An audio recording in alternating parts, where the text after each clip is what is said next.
Hai guys, balik lagi di Cheers Project. Kali ini aku mau cerita alur film horror misteri Big Bad Wolves tahun 2013. Film ini bercerita tentang seorang polisi yang menjadi psikopat karena anaknya diculik dan dibunuh. Wih, mantap kali filmnya ini weh. Jadi selama beberapa menit ke depan aku bakalan nemani aktivitas gabut kalian guys. So, stay tuned.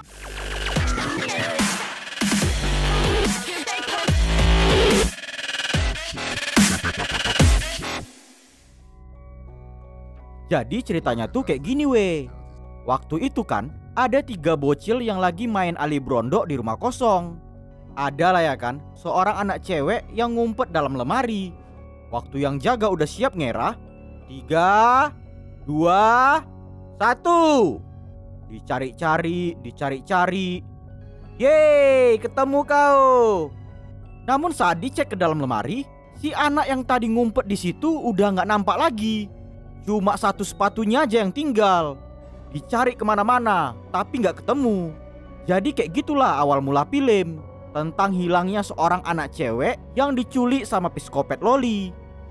Gak berapa lama setelah ngelakuin penyelidikan, polisi pun udah langsung nangkep orang yang diduga pasti adalah pelakunya. Dia adalah seorang guru agama bernama Dior. Gak pakai banyak bacot, Mickey sama anak buahnya ngelakuin interogasi sambil ngasih bogem mentah supaya dia ngasih tahu di mana si bocil disandera. Namun Dior bolak-balik bilang kalau dia nggak tahu apa-apa. Dia sama sekali nggak tahu tentang kasus penculikan yang polisi maksud. Gak disangka ternyata di sana ada seseorang yang ngerekam perbuatan mereka. Ya lumayan pikir dia bisa jadi konten viral di sosmed. Namun interogasi mendadak dihentikan karena komandan nyuruh mereka nggak main hakim sendiri. Tersangka harus dibebaskan karena belum ada bukti kuat kalau dia pelakunya. Walaupun Mickey nggak setuju, tapi mau nggak mau dia harus ngikutin perintah atasan. Dior diantar pulang ke rumah. Dia dapat duit untuk berobat dan perbaikan sepedanya yang udah dirusak. Keesokan hari, kepolisian dapat telepon dari si pelaku. Dia ngasih tahu keberadaan anak yang diculik. Oh, Mickey dan Remy langsung pergi ke lokasi. Dicari-cari. Ada jejak permen. Diikutilah. Dan ternyata betul aja, si anak yang hilang memang ada di sana. Tapi dia udah jadi mayat yang mati mengenaskan. Korban diikat di kursi dan kepalanya udah nggak ada lagi. Oh mak jang, sadis sekali bah. Gak berapa lama tempat itu udah rame dengan polisi.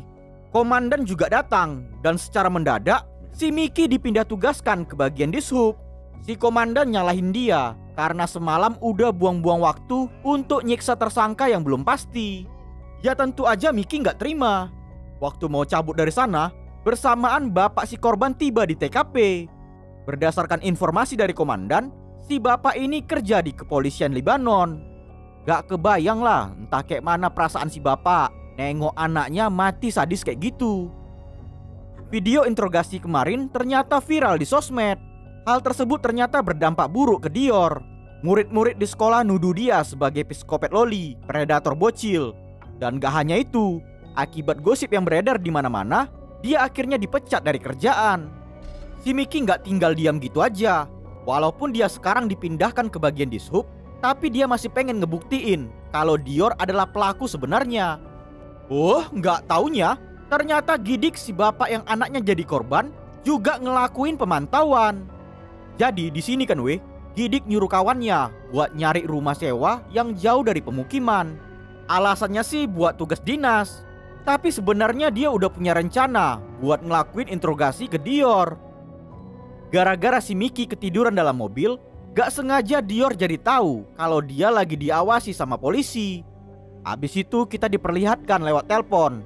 Ternyata gak hanya kerjaan aja, video viral juga buat kehidupan keluarga Dior pun jadi berantakan. Bahkan saat anaknya lagi ulang tahun, sang istri ngelarang dia buat ketemu. Namun dengan hadiah sepeda mainan, akhirnya si anak pun mau dibujuk. Dan Dior pun berhasil ngasih kue buatannya sendiri. Berita video interogasi si Mickey kemarin semakin viral. Dan sekarang udah sampai ke kuping pimpinan. Dengan berat hati, Mickey pun diberhentikan sementara dari tugas kepolisian. Jadi satu-satunya cara agar nama baik dia dan kepolisian bisa jadi baik lagi adalah dengan membuktikan kalau Dior adalah pelakunya. Secara bersamaan tanpa saling tahu, Mickey dan Gidik buat persiapan untuk nangkap Dior. Waktu si Gidik lagi nunggu waktu yang pas buat jalanin misi, gak disangka Mickey juga ada di sana. Namun gerak-geriknya malah ketahuan pula. Terjadilah aksi kejar-kejaran. Ada 2 menitan juga orang itu dua lari-lari. Hop, badan si Dior kejepit di badan truk. Dan gak pakai banyak bacot, dikasihkan alat setrum ke badannya. Pingsan. Badan langsung dimasukkan ke dalam mobil. Saat Mickey pergi dari sana, Gidik ngikutin dia dari belakang. Ternyata Dior dibawa ke dalam hutan. Dia disuruh gali kuburannya sendiri. Setelah lubang selesai dibuat, Mickey pun mulai ngeinterogasi dengan ancaman bakalan mecahi kepala otak kalau dia nggak mau ngasih tahu di mana keberadaan kepala si anak disembunyikan. Dengan ketakutan, Dior bilang kalau dia sama sekali nggak tahu apa-apa. Dia bersikeras kalau dia bukanlah pelaku penculikan. Namun Mickey sama sekali nggak percaya dengan kata-katanya. Pas mau ngasih tembakan, mendadak Gidik datang sambil bawa sekop. Gedegam! Langsung jatuh pingsan dia. Awalnya dipikir si Dior, Gidik datang sebagai penyelamat. Namun waktu dia mau masuk ke dalam mobil, ketepak! Ikutan dibuat tumbang juga dia. Gak berapa lama, akhirnya mereka udah sampai di rumah eksekusi. Si Gidik ngasih penawaran agar Nicky mau kerjasama untuk ngebuat Dior buka mulut mengakui perbuatannya. Biar kau tahu ya, cara kau di hutan tadi gak bakalan mempan. Psikopet gak pernah takut dengan pistol. Psikopet hanya takut dengan psikopet. Tahu kau? Walaupun si Gidik juga polisi, tapi kali ini dia bakalan ngelanggar peraturan demi balas dendam atas kematian putrinya. Setelah buat kesepakatan, Gidik dan Mickey turun ke ruang bawah tanah untuk ngelakuin penyiksaan interogasi. Namun sebelum mulai, Gidik ngebacain dongeng dulu. Kayak gini dongengnya weh. Diceritakan ada serigala yang suka memangsa anak kecil. Di sini Gidik ngeibaratkan kalau Dior adalah serigalanya. Agar gampang nyulik anak kecil, serigala ngasih permen dan kue yang berisikan obat tidur. Saat si anak udah tertangkap, serigala akan ngelakuin penyiksaan dengan mainin belalai gajah, matahin jari tangan, dan kemudian semua kuku kaki akan dicabut secara paksa. Abis itu serigala akan mengakhiri nyawa si anak dengan cara motong kepalanya dengan gergaji berkarat. Selesai bacain dongeng, Gidik pun ngasih tahu kalau anak yang diculik serigala itu adalah anaknya. Dia cuma ngasih 2 pilihan, mati sebagai sampah masyarakat atau mati setelah melakukan penebusan dosa. Walaupun udah diancam, Dior tetap bilang kalau mereka udah salah nangkap orang. Dia sama sekali nggak tahu tentang kematian putrinya. Karena Dior tetap nggak mau ngaku, sekarang Gidik dan Mickey akan jadi serigala dan ngelakuin semua penyiksaan yang ada di dongeng tadi ke dirinya. Penyiksaan pertama seharusnya main belalai gajah, tapi karena mereka laki-laki normal, digantilah jadi matahin jari tangan. Walaupun Mickey agak-agak takut ngelakuinnya, tapi dia nggak mau dianggap sebagai polisi yang pengecut. Jebret! Patah! Berikutnya giliran Gidik. Tapi waktu jari mau dipatahkan pakai martil, mendadak mamaknya nelpon pula. Kau gantiin dulu bagian aku. Kau patahkan aja semua jarinya sampai dia ngaku. Oke? Mamaknya si Gidik ini cerewet kali. Gara-gara nggak dikasih tahu kalau dia lagi keluar kota dan juga hubungan rumah tangga hancur setelah kematian putrinya, si mama jadi cemas sekali. Dia ngasih tahu kalau bapaknya bakalan ngunjungin dia ke situ buat ngecek keadaannya.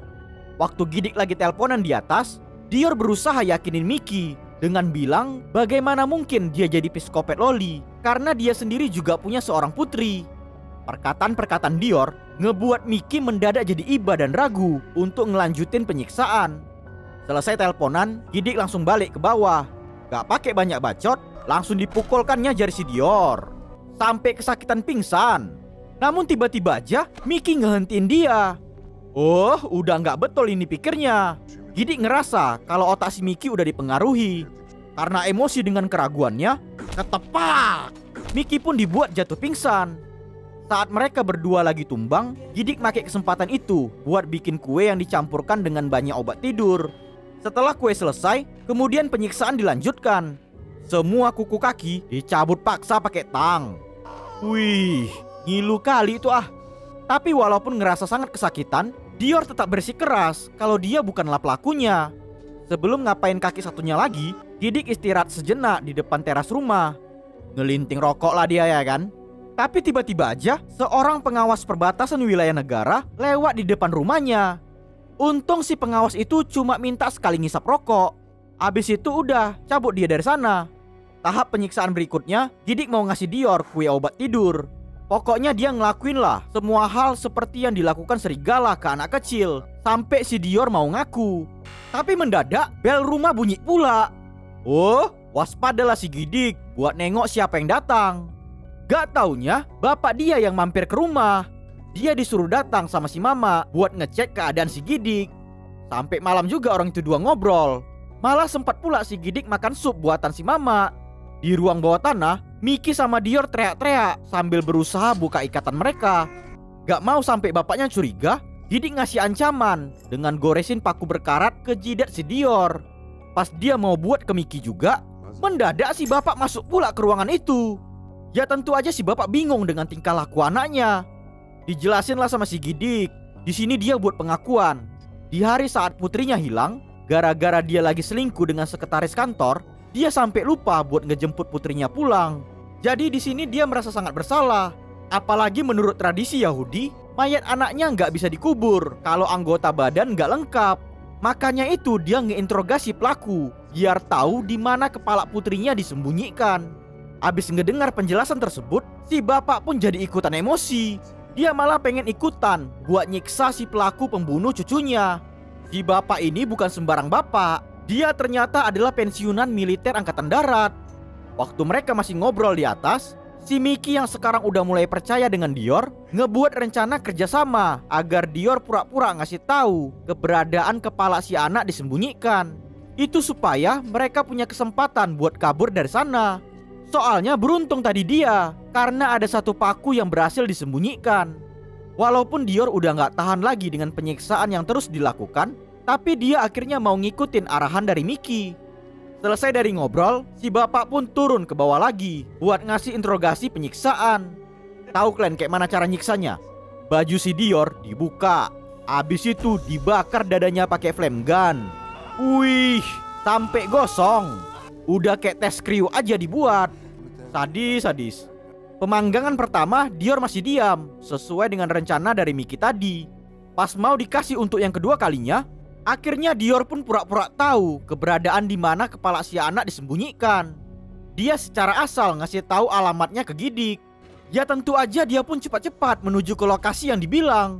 Si bapak disuruh jagain mereka biar nggak macam-macam. Waktu Gidik udah pergi, si bapak ngerasa kelaparan. Dicarilah cemilan dalam kulkas ya kan. Ketengok dia pula ada kue bolu. Karena enak, ya udah dimakaninya aja. Tapi nggak berapa lama, mendadak si bapak pun jatuh pingsan. Oh, gak sia-siain kesempatan lah orang itu. Miki make paku yang disembunyiinnya tadi, dan dia pun akhirnya berhasil lepasin borgol. Si Gidik udah sampai di lokasi. Langsung dikorekkannya aja lah tanah, sesuai dengan tempat yang dibilang si Dior tadi. Setelah ngorek sampai dalam, ternyata nggak ada apapun di situ. Merasa udah kena tipu, Gidik segera cepat-cepat balik ke rumah. Waktu si Miki mau ngelepasin ikatan, sekali lagi dia nanya, Lapet, awalnya aku tadi percaya sama kau. Cak sekarang kau tatap mataku. Sebenarnya kau memang pelaku psikopet loli kan? Jujur kau. Tapi si Dior tetap bersikeras, bilangin kalau dia bukanlah si pelaku. Dia mohon-mohon agar segera dilepaskan. Memang labil kalilah si Miki ini. Tadi nggak percaya, abis itu percaya. Sekarang malah ragu lagi. Entah kayak mana lah isi otaknya sekarang. Gak mau Gidik sampai pulang duluan, Miki naikin sepeda yang ada di situ buat nyari telepon untuk minta bantuan kepolisian. Nggak sengaja dia malah ketemu sama si pengawas perbatasan wilayah. Dipinjamnya lah HP si pengawas ya kan. Waktu dia nelpon komandan, ternyata istrinya lagi ada di kantor polisi. Si istri lagi panik karena suami dan putrinya nggak ada kabar, nggak bisa dihubungin dari tadi. Pas ditanya di mana keberadaan putrinya, disinilah si Miki mulai teringat. Ternyata di hari itu dia udah janji sama istrinya buat jemput putri mereka dari les balet. Gara-gara dia terlalu fokus buat nyiapin persiapan nangkap Dior, dia sampai lupa dengan putrinya. Sejenak Miki tersadar, apa mungkin Dior juga udah nyulik putrinya? Oh, langsung cepat-cepatlah dia balik ke rumah tadi. Gak taunya Gidik udah sampai duluan. Karena merasa si pelaku berani kali ngebohongin dia, Gidik pun ngambil gergaji berkarat. Dengan emosi dan gak banyak bacot, sret, sret, sret. Perlahan-lahan lehernya digergaji. Muncrat-muncrat darahnya kemana-mana. Namun mendadak si bapak bangun dan nyuruh Gidik ngehentiin perbuatannya. Bersamaan si Mickey pun udah sampai ke situ. Dia mohon-mohon ke Dior untuk ngasih tahu di mana keberadaan putrinya. Ya tentu aja si Gidik yang tadi lagi emosi mendadak jadi kebingungan.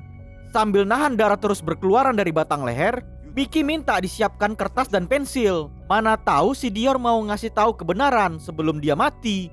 Oh, tapi nggak taunya pensil dibuang. Dia negakkan kepala sambil tersenyum kayak psikopat. Dan habis itu si Dior pun langsung mati. Mereka bertiga terdiam, gak bisa berkata apa-apa. Walaupun udah ketahuan kalau Dior memang psikopat loli, tapi Gidik gak dapat jawaban di mana keberadaan kepala anaknya. Dan Mickey pun gak tahu di mana keberadaan putrinya. Diperlihatkan Remy baru aja melakukan penggeledahan di rumah Dior, tapi di sana dia gak ketemu apa-apa. Di penghujung film diperlihatkan kalau di balik tembok ada ruangan rahasia. Di sana putri Mickey udah tergeletak mati. Dan akhirnya film pun tamat. Oke guys, demikian alur film Big Bad Wolf tahun 2013. Semoga kalian suka lah ya dengar aku cerita. Pelajaran yang bisa diambil dari film ini adalah jangan menyiksa pelaku psikopat sampai mati. Mungkin disiksa pelan-pelan lebih bagus agar dia mau mengakui perbuatannya. Menurut aku, hukuman kebiri adalah hukuman yang cocok untuk psikopat loli. Betul nggak, weh? Ya udahlah dulu ya.